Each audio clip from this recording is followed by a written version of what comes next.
Most people planning to move to Canada still believe the country is opening its doors wider every year. But in 2026, that is no longer the full picture. Canada has quietly started changing its immigration system in ways that are already affecting international students, temporary workers, PR applicants, and even people already living inside the country. Study permits are being reduced, temporary resident numbers are being cut, work permit rules are becoming stricter. And for the first time in years, the Canadian government is openly saying that immigration levels must match housing, healthcare, and economic capacity. If you are planning to study in Canada, if you are already working there, if you are waiting for permanent residency, or if your family is preparing an application right now, you need to understand what is changing before you make a decision that could affect your future for years. Because the biggest mistake immigrants are making in 2026 is relying on old information. And in this video, I will explain exactly what is happening, what policies have changed, who is affected, and what smart immigrants should do next. My name is Your Name, and welcome back to the channel. This video is for educational purposes only, and is based on official Canadian government updates, IRCC announcements, and verified public information available as of today. Immigration policies can change quickly, so always confirm details directly with official government sources or a licensed immigration professional. Now, let's begin. The first thing you need to understand is that Canada is not stopping immigration. That is important. A lot of people online are saying things like, Canada is shutting down immigration. Canada no longer wants immigrants. Canada is closing its borders. That is not true. Canada still needs immigrants. The country still faces labor shortages. It still needs healthcare workers. It still needs skilled trades. It still needs economic immigration to support its aging population. But the government is changing how immigration works, and that difference matters. For years, Canada rapidly increased the number of temporary residents in the country.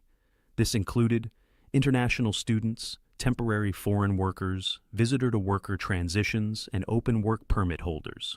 But over time, problems started growing very quickly. Housing costs exploded.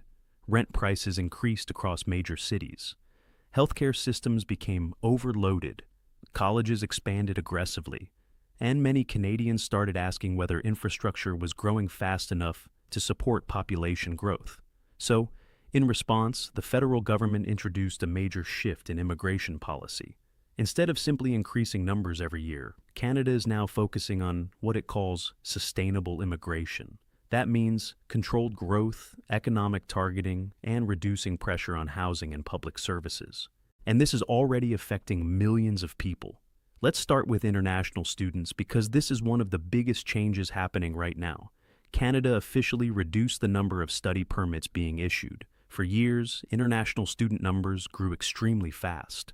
Many private colleges expanded aggressively. Some institutions focus more on enrollment numbers than educational quality.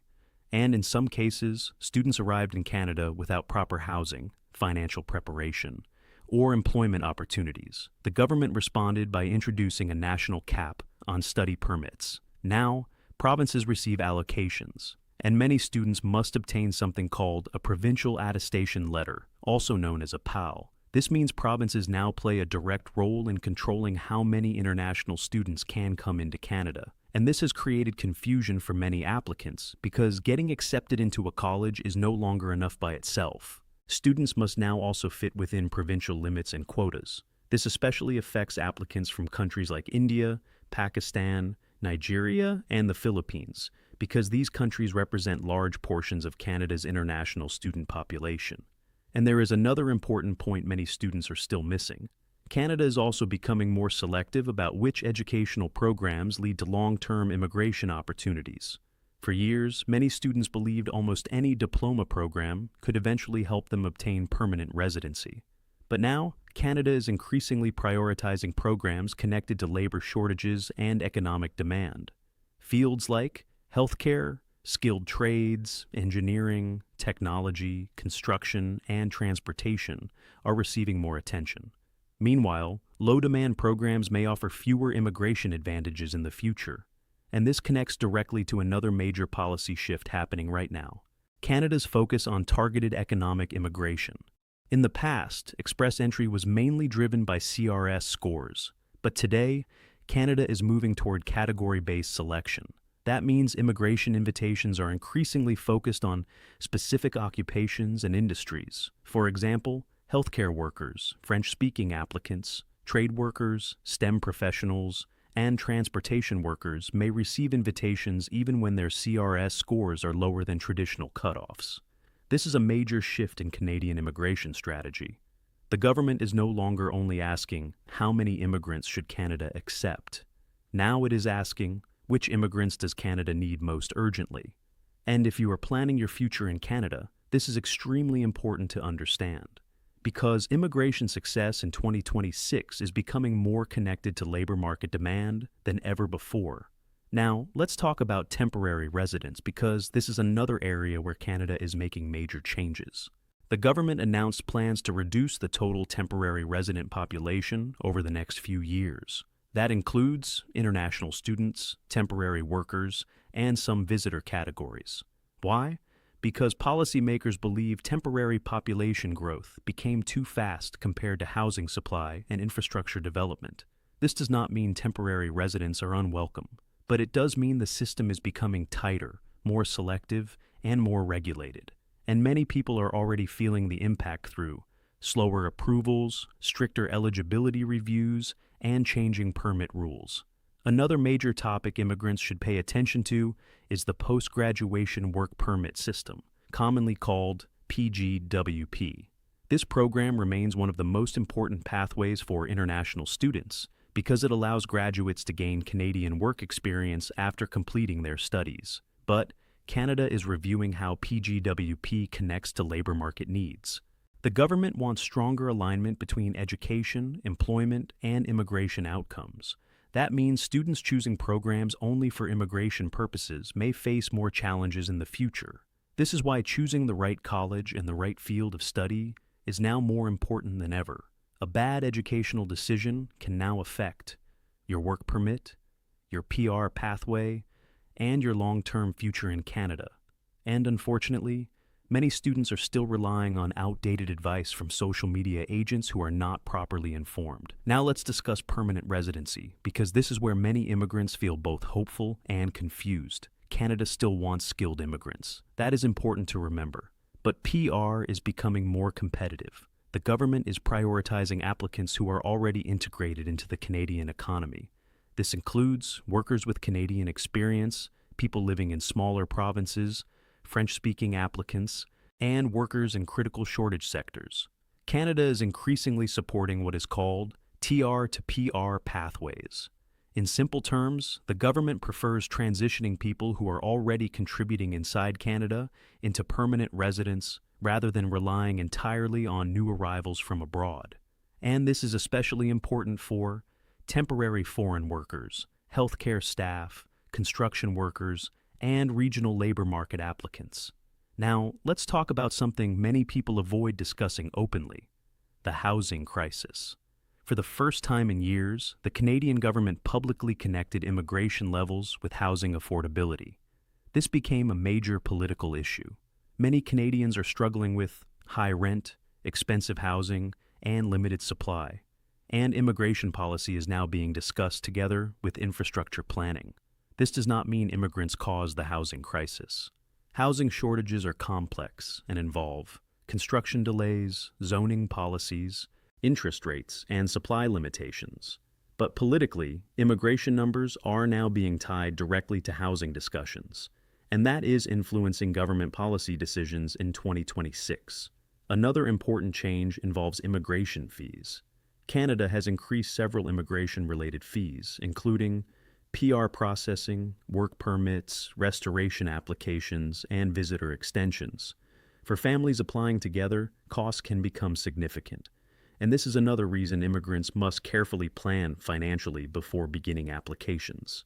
Now, I want to pause for a moment and speak directly to students and workers watching this video who may feel anxious after hearing all of this. Do not panic. Seriously. Canada is not ending immigration. Canada is restructuring immigration, and smart immigrants who understand the system can still build successful futures there. In fact, informed applicants may now have an even greater advantage because many people are still operating with outdated assumptions. The key is understanding where Canada is moving, and right now, Canada is clearly moving toward targeted immigration, economic contribution, regional growth, housing balance, and labor market alignment. So, what should you do right now if you are planning your Canadian future? First, stop relying entirely on random social media clips.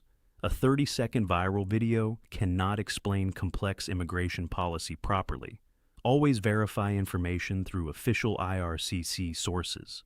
Second, choose educational programs carefully.